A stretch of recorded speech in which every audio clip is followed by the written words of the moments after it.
Did you know that homelessness in Montana has increased by 551% since 2007? This is shocking, right? You will be amazed to learn about the grim reality of homelessness and poverty in the U.S. most glorious state, Montana. Imagine facing a Montana winter without a home. With temperatures plunging below zero, homelessness here isn't just a crisis, it's a matter of survival. Yet, behind the postcard-perfect landscapes of Big Sky country, poverty and housing insecurity haunt thousands. Why does a state with vast natural wealth struggle with these issues? Let's dive into the data, untangle the causes, and explore solutions. Don't forget to subscribe. We're breaking down America's hidden crisis, one state at a time. Montana's poverty rate sits at 12.6%, meaning roughly 1 in 8 people here earn less than $30,000 a year for a family of 4. To put that in perspective, think of a family juggling rent, groceries, and heating bills in a state where winters can freeze rivers. Solid $30,000 doesn't stretch far. While this number is slightly better than the national average, 12.8%, it's like comparing a drizzle to a downpour. Both leave you soaked. Behind this statistic are real people: parents skipping meals to pay for childcare, seniors rationing medication, or workers stuck in jobs that don't cover rising rents. But the story darkens when you zoom in. Native Americans, who've called Montana home for thousands of years, face poverty at nearly double the statewide rate, 25%. Imagine a classroom where 1 in 4 kids grows up without reliable heat or enough food. This isn't random. It's the shadow of history. Many indigenous communities live on reservations with crumbling infrastructure, limited jobs, and underfunded schools, like plants trying to grow in cracked soil. Despite making up just 6.5% of Montana's population, Native Americans bear the heaviest burden, a reminder that poverty often targets those already pushed to the margins. So while Montana's overall poverty rate might look average on paper, it masks a storm beneath the surface zone that's coldest for those with the least shelter.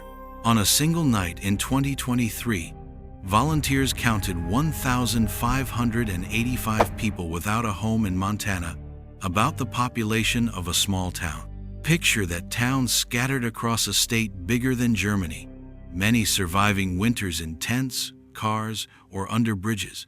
But this number is just a snapshot, like trying to count stars while clouds drift by. Hidden in Montana's vast backcountry are families living in rusty trailers, workers crashing on friends' couches, or grandparents squeezing into their kids' already cramped homes. These invisible homeless folks aren't on street corners. They're tucked away in rural shadows, uncounted but not unseen. Imagine a single mom working 2 jobs but still parking her car by the Yellowstone River each night, curtains drawn tight.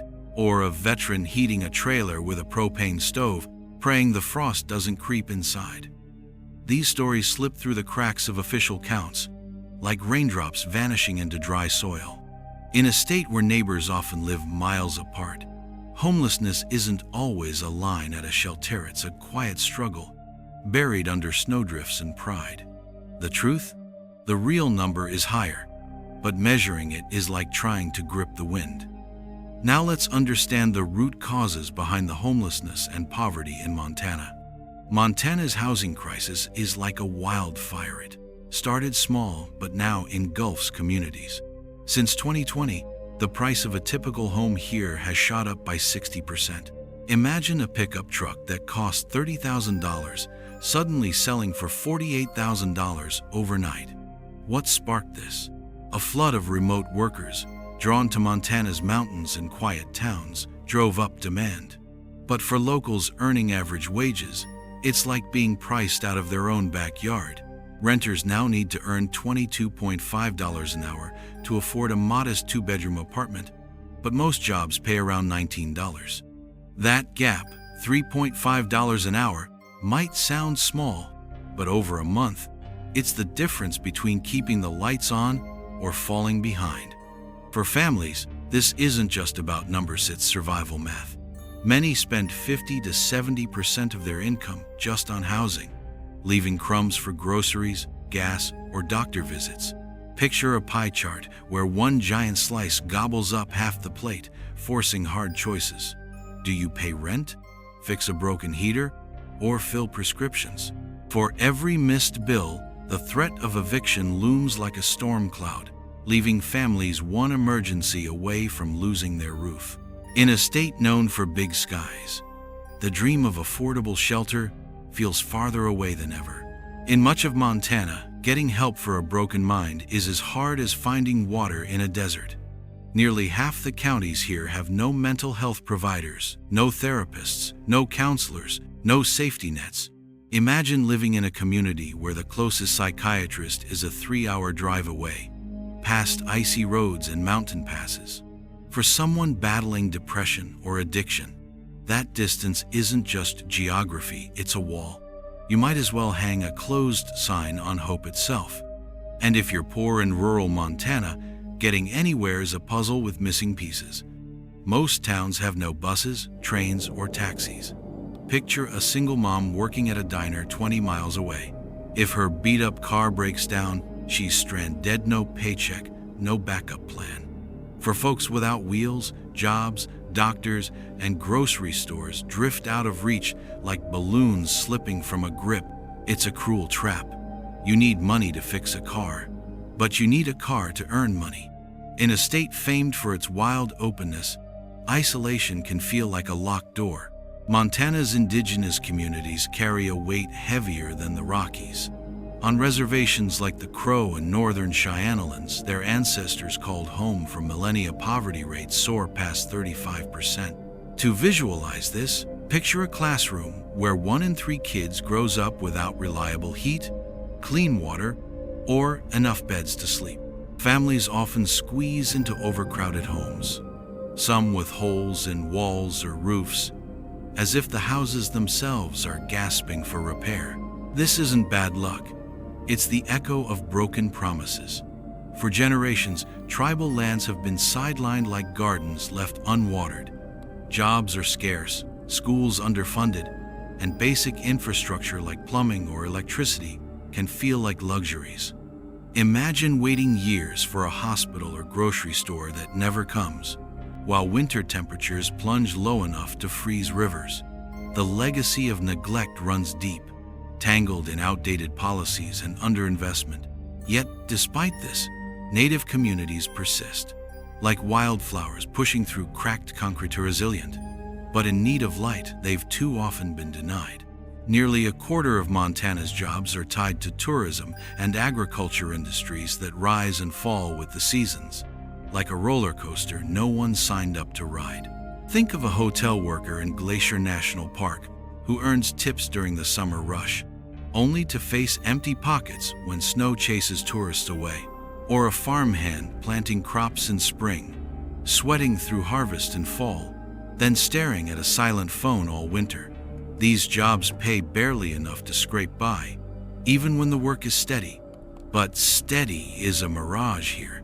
Employment comes in waves, brief, intense, then gone, like rain that dries before it soaks the soil. For workers, this means paychecks that vanish as fast as summer wildflowers. Imagine budgeting your life in 3-month chunks, never knowing if next year's season will bring enough hours. That $19 hour average wage feels less like a safety net and more like a tightrope. Savings? They melt like snow in June. Stability? A luxury as rare as a parking spot in downtown Bozeman during peak tourist season. It's a cycle where hard work doesn't guarantee security, just a temporary patch on a leaky roof waiting for the next storm. Now let's learn about some humanitarian impacts of homelessness crisis in Montana. In Montana, childhood should mean running through fields, not running from hardship. Yet 1 in 7 kids live in poverty. Picture a classroom of 21 students. 3 will go home to cupboards with more dust than food, or layers of jackets instead of working heat. Rural schools are sounding the alarm as student homelessness climbs. These kids often bounce between motels, couches, or cars, their backpacks stuffed with fears instead of homework. Falling grades aren't about laziness, they're about survival. Learning to read or subtract means little when you're wondering where you'll sleep. Winter here isn't just a season, it's a predator. In 2022-23, at least 18 people without shelter froze to death in Montana's sub-zero cold. Imagine the bitter chill creeping into bones, hour by hour, with nowhere to hide. For those living in tents or cars, winter isn't a postcard scene of snowy peaks. It's a race against time. Each death is a silent scream about a system that's failed the most vulnerable. For Native Americans, homelessness isn't just a crisis, it's a generational trap. Indigenous Montanans are 7 times more likely to lack a home than their white neighbors. On reservations, where jobs and housing are as scarce as rain and drought, families often crowd into crumbling homes, stretching scarce resources like butter over too much bread. It's a storm they didn't create, but one they're left to weather alone. Kids grow up seeing promises broken like old toys, wondering if the world remembers they exist. Now let's look at challenges that are stopping this problem from getting solved. Montana's struggles with poverty and homelessness aren't just about cold winters or bad luck. They're tangled in a web of human-made barriers. Picture a group of hikers trying to climb a mountain but stuck arguing over which path to take, while rocks keep rolling down the slope. That's what fixing these issues feels like here. Let's unpack why progress is so slow. First, politics splits the state like a cracked mirror. Urban areas like Missoula or Bozeman often push for bold solutions, like housing first, policies giving people stable homes before requiring them to tackle addiction or joblessness. It's like offering a life jacket to someone drowning instead of waiting until they can swim. But rural and conservative counties often see this as rewarding bad behavior. They argue funds should go to job training or addiction treatment first, not handouts. Imagine 2 neighbors disagreeing over how to fix a broken fence. One wants to rebuild it entirely. The other insists on patching only the rotten planks. The result? Endless debates, delayed funding, and people stuck in the cold while leaders bicker. This urban-rural divide isn't just philosophical, it's personal. Rural towns worry about losing their identity to big government plans, while cities drown under visible homelessness. Compromise feels as rare as a sunny January day. Then there's NIMBYism, a fancy term for not in my backyard. Imagine you agree that affordable housing is needed, just not here. In Bozeman, a tech boom has turned the city into a playground for the wealthy, with starter homes now costing over $500,000. When developers proposed apartment buildings for teachers, nurses, and service workers, some locals fought back. They argued it would change the character of their neighborhoods, clog traffic, or even lower property values. It's like wanting vegetables in your diet but hiding them under the pizza cheese. The irony? Many who oppose these projects rely on the workers who'd live there, the baristas, nurses, and janitors who keep the town running. Without them, Bozeman's economy would crumble like a dry cookie. But fear of change runs deep.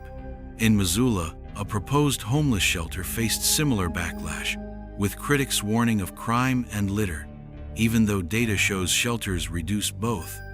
It's easier to blame the unhoused than to welcome solutions that might inch too close to home.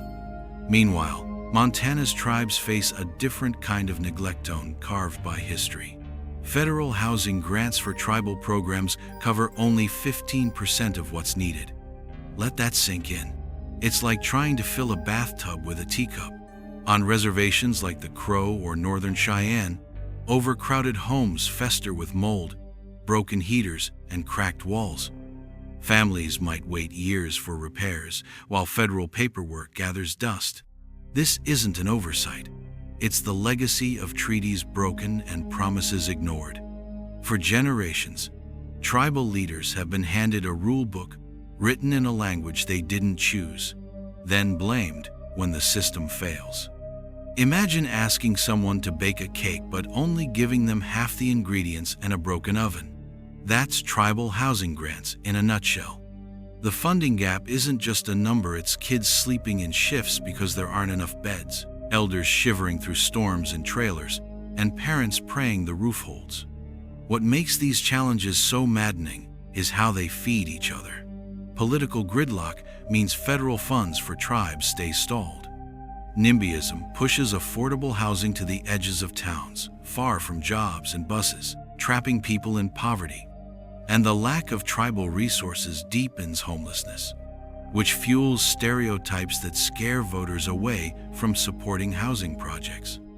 It's a cycle as vicious as a blizzard wind and snow swirling until you can't see a way out. But there's a flicker of hope. In some towns, locals are bypassing the noise.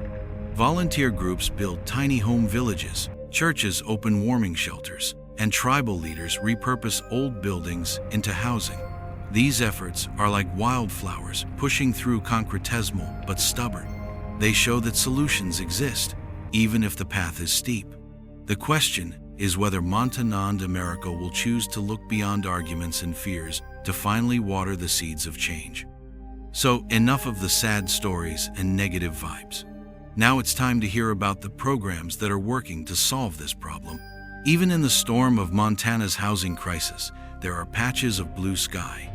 Take the Housing Montana Fund, a state program that's become a lifeline for struggling families. Since 2021, it's helped finance over 1,200 affordable homes across the state. Think of it as building blocks for stability.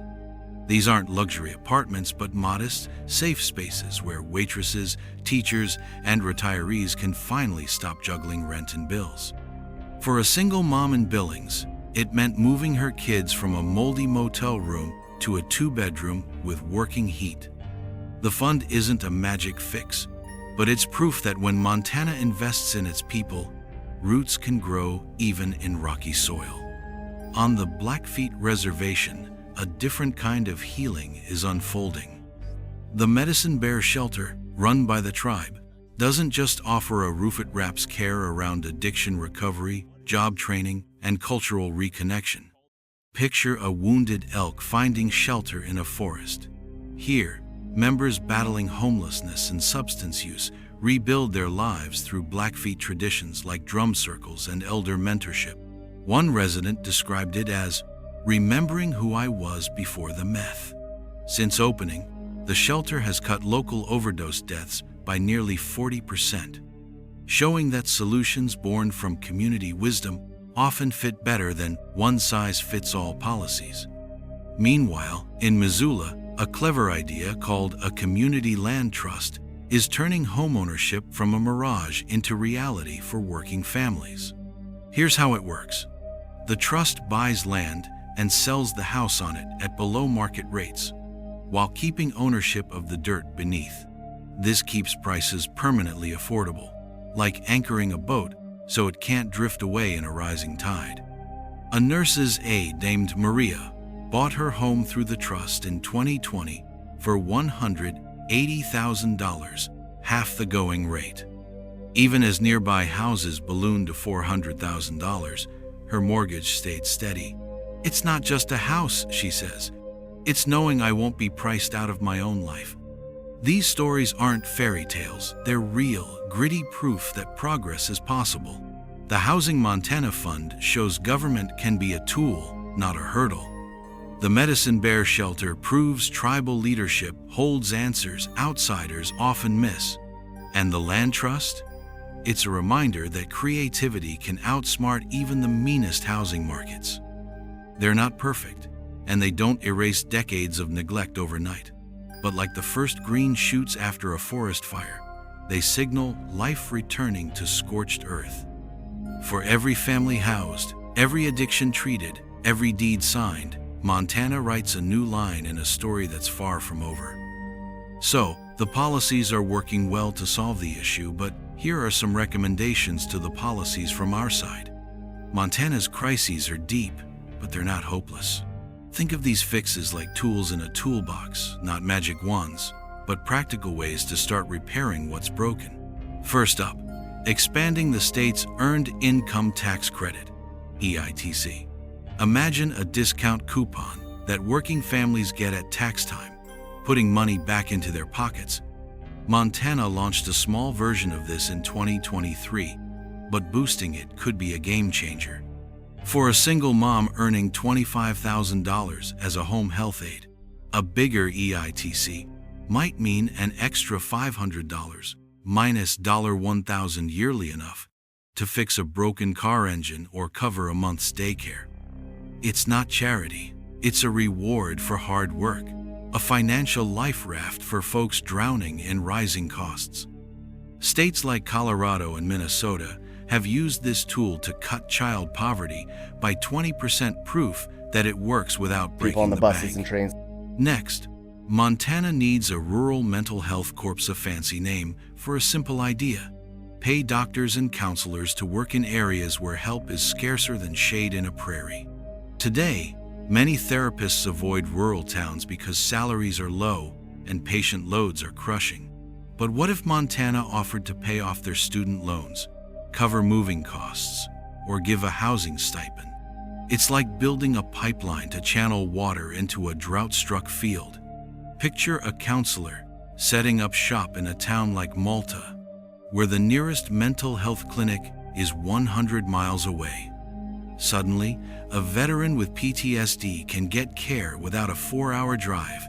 A teen battling depression isn't put on a 6-month wait list. This isn't just about healthcare, it's about stopping the avalanche before it starts. Then there's the power of tiny home village small, no-frills shelters that offer warmth and dignity during Montana's brutal winters. These aren't forever homes, but they're safer than tents or cars.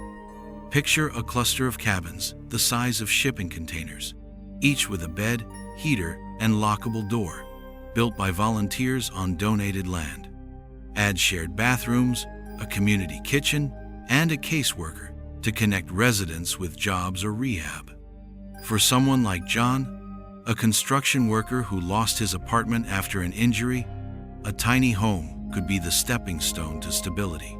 Cities like Bozeman and Butte could adopt this model, using vacant lots or church land. It's cheaper and faster than traditional shelters. Think of it as emergency first aid for homelessness. Plus, villages foster community, neighbors sharing meals, shoveling snow together, rebuilding trust brick by tiny brick. None of these ideas are silver bullets.